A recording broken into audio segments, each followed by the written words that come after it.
¿Qué tal? Buenas noches, gracias Analicia, Daniel, bueno, gracias. Y a todos, buenas noches, la verdad que estamos, todo el equipo bastante preocupados, bastante impresionados por un hecho, honestamente, no sé cómo calificarlo, horrible que ha ocurrido hoy en Campo Grande. Quizás sepan algo, digamos, es muy poca la información que había hoy. Un niño de tan solo 4 años que fue secuestrado y violado, está en el hospital, es un hecho, insisto, aberrante, espantoso. Aparentemente el autor es una persona conocida de la familia, así que bueno, una de las consignas de este programa es estar atentos, muy atentos. En algún momento, entre esta hora y las 22, vamos a tener un informe de este caso, así que bueno, obviamente haremos todo lo que tengamos que hacer con los invitados, con todos los temas, pero muy pendientes de lo que ha ocurrido en Campo Grande. Ahora, la apertura.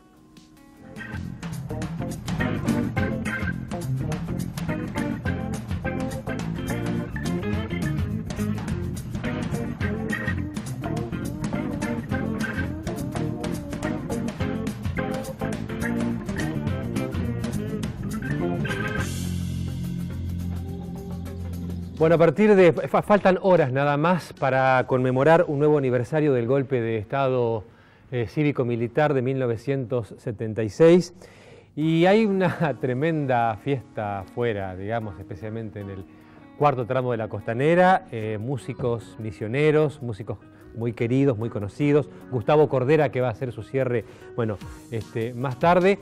Es un poco el epílogo o la frutilla del postre de una serie de actividades que arrancaron, bueno, durante el fin de semana. Está conmigo el ministro coordinador de gabinete, Pelito Escobar, Ricardo Pelito Escobar, que como todos saben, la pasó mal o muy mal en aquellos años oscuros de la dictadura. Bienvenido, ¿cómo le va? ¿Qué tal, Gustavo? ¿Cómo anda? ¿Bien? Bien, bien, muy bien, gracias a Dios. Con mucho trabajo, por lo que veo. Una movida fuerte la de ustedes.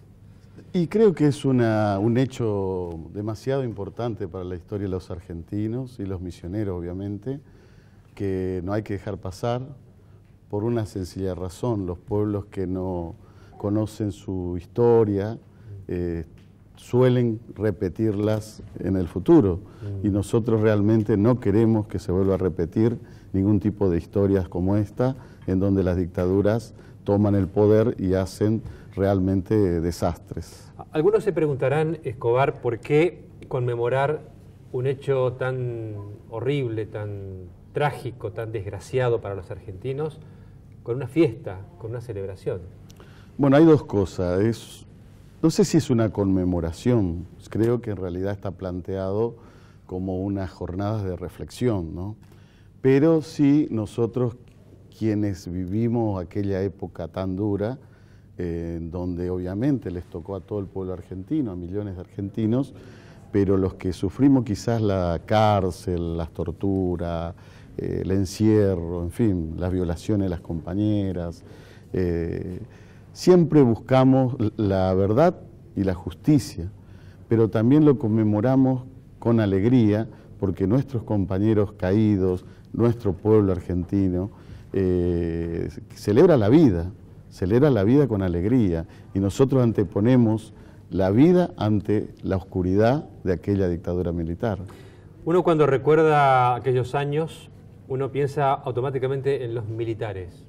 Los militares fueron una parte quizá la más fuerte, la más importante de este golpe, pero le pregunto, a ver, ¿cómo se portaron, cómo se comportaron los políticos? ¿Cómo se comportó la clase política ante una situación tremenda, extrema, como la que se vivió en Argentina? Sí, los militares fueron el brazo ejecutor de la política del terrorismo de Estado decidido por una cúpula empresaria multinacional con el apoyo de la Embajada de los Estados Unidos y por supuesto los altos mandos militares de las 3 Fuerzas Armadas, o sea, el Ejército, la Marina y la Aeronáutica.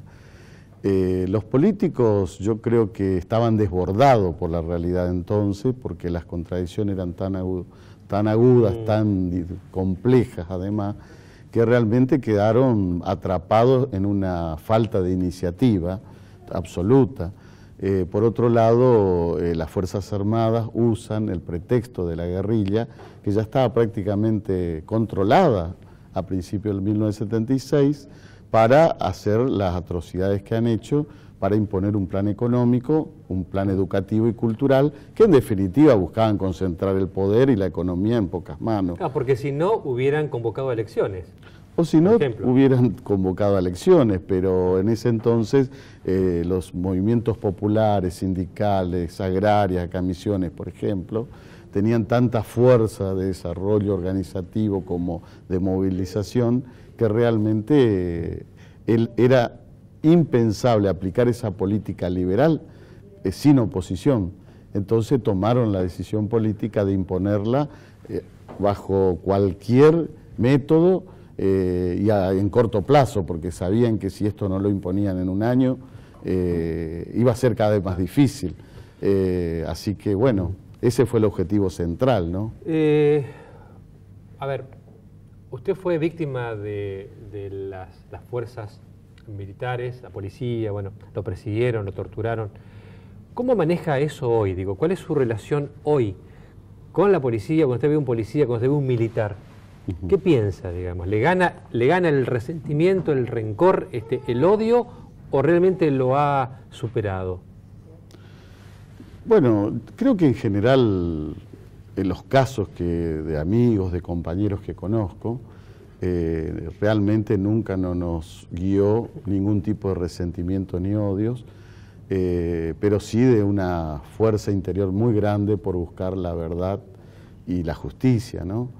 Porque, por lo tanto, para mí, yo separo muy bien lo que fue la dictadura militar con todos sus altos mandos, su grupo de tareas, sus unidades operativas que tenían, con lo que es la institución hoy de las Fuerzas Armadas Argentinas, como de las Fuerzas de Seguridad en la República, más aún acá en Posadas. Estos días justamente decía yo a un colega tuyo de que la jefatura de policía de la provincia sigue funcionando en la calle Tucumán, acá en Buenos Aires, lugar donde fue el campo de concentración más grande de la provincia.